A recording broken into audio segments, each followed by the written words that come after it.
পাঁচমিশালি সবজি, লাবড়া বা নিরামিষ যেটাই বলি না কেন, লুচি, রুটি, পরোটা, ভাত, খিচুড়ি দিয়ে খেতে অনেক মজা। চলো তাহলে সবজি রান্না করি।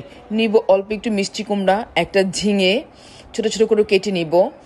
নিব 5-6টা পটল ছোট ছোট করে সবগুলোকে কেটে নিব।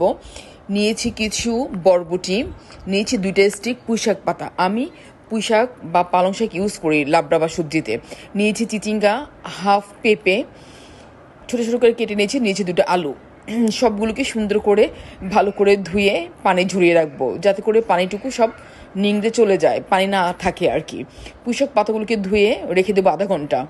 এখন একটা কড়াইতে সব সবজি, ডাল, লবণ, 2 চা চামচ আদা বাটা, একটু পানি দিয়ে আমি বসিয়ে দিব। আমি আধা ঘন্টা পর ফিরে আসলাম, 2টা কাঁচামরিচ দিলাম আর পুঁইশাক পাতাগুলো যে ধুয়ে কেটে রেখেছিলাম ওগুলো দিলাম। এখন অনবরত নাড়তে থাকবো। এই পর্যায়ে চুলার আঁচ থাকবে মিডিয়াম লো হিটে, কারণ বেশি জাল দেওয়া যাবে না। আমার সবজিটা হয়ে গেছে, জাস্ট শাকটা সিদ্ধ হওয়ার অপেক্ষায়। আমি 1 চা চামচ গরম মশলার গুঁড়া দিয়ে দিচ্ছি। আমার শাকটা প্রায় হয়ে গেছে। এখন আমি ঢেকে দিব না, ঢেকে দিলে সবজির কালারটা নষ্ট হয়ে যাবে, পুঁইশাকের কালারটাও নষ্ট হয়ে যাবে। এখন আমি কিছু রসুন থেতলে নিব। কেটে নেওয়া রসুন আর থেতলে নেওয়া রসুনের কিন্তু স্মেল ডিফারেন্ট, তাই আমি থেতলেই দেই।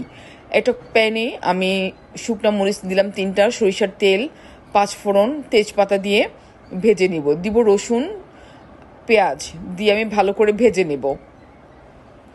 একটু ব্রাউন কালার করে ভেজে আমি সবজিগুলোকে ঢেলে দিব। এইভাবে সবজি রান্না করে দেখো কতটা মজা হয়, কতটা টেস্টি হয়।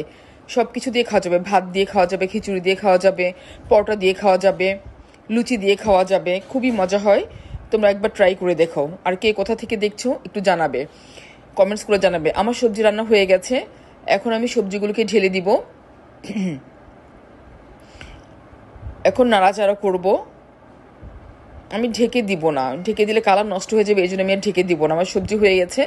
এখন 3 চা চামচ ঘি দিয়ে দিব। ঘি দেওয়ার কারণে সবজির টেস্টও ভালো আসবে, স্মেলটাও ভালো আসবে। আমি 3 চা চামচ ঘি দিয়ে নামিয়ে নিব।